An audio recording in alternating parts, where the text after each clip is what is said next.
I'm going to attempt to give a brief overview of each of the habits. It's like getting a kind of airplane view of the whole mountain range before we go down to explore the detail. Habit 1, be proactive, basically means that your life is a product of your values, not your feelings. That your life, or the organization's life, is a product of your decisions, not your conditions. The opposite of being proactive is to be reactive, which basically means that your life is a function of your feelings, your moods, your impulses, other people's treatment. The underlying principle of habit 1, be proactive, is to take responsibility. The concept is you and I have the capacity to choose our response. Habit 2, begin with the end in mind, basically means that all things are created twice, and habit 2 is the first creation. Habit 2, begin with the end in mind, means that you get a mental image, a picture of where you want to end up in this meeting, in this relationship, this year, in your life. To a company, it is the vision it has of its future. It is the creation of that vision.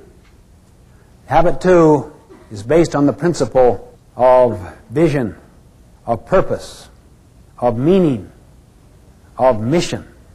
Habit 3, to put first things first, is the second creation. To put first things first means you decided what the first things were in habit 2. Now you have the discipline and the commitment to keep them first. The opposite of putting first things first is to put second or third or fourth things first. That's why many people really deeply value their family relationships, their health, their personal integrity. But they get caught up in the powerful social value systems, timetables, and agendas of their culture. Never question it, so that the first creation has already been done for them, done to them in the form of programs, scripts that they never question.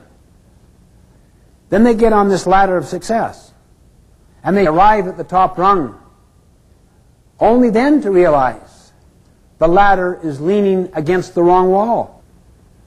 They come to realize that no one on their deathbed ever wished they'd spent more time at the office.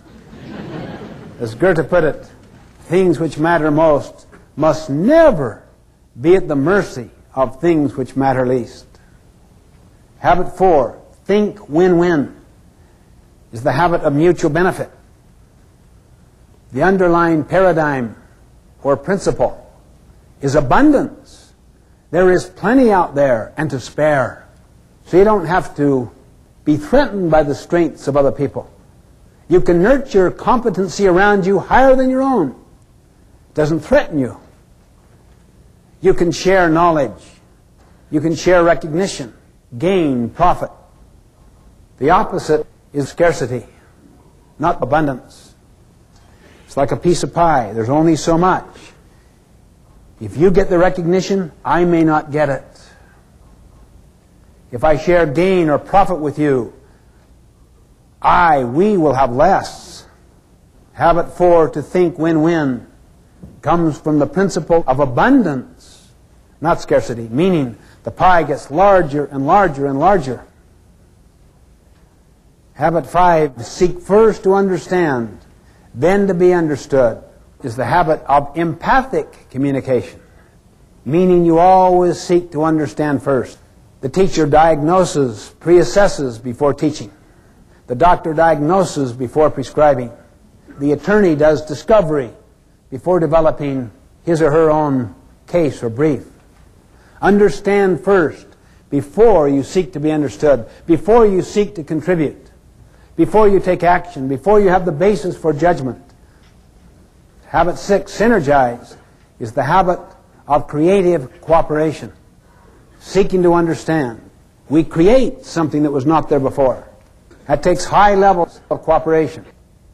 The principle behind habit 6 is the principle that 1 plus 1 can equal 3, 4, 10, 20, 1,000.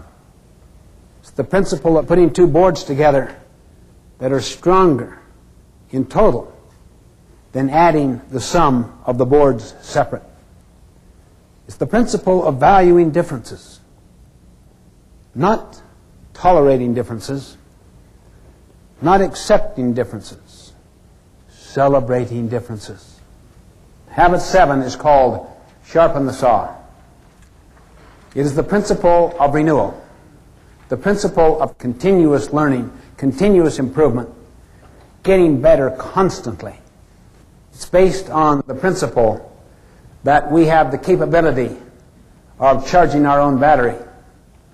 The opposite of habit 7, sharpen the saw, is to just let the blade get dull, to let the mind atrophy, to let the body lose its tone and its vitality through junk food and no exercise and trying to live a life of hedonism, pleasure-seeking, rather than one of contribution and service. It renews each of the other 6 habits.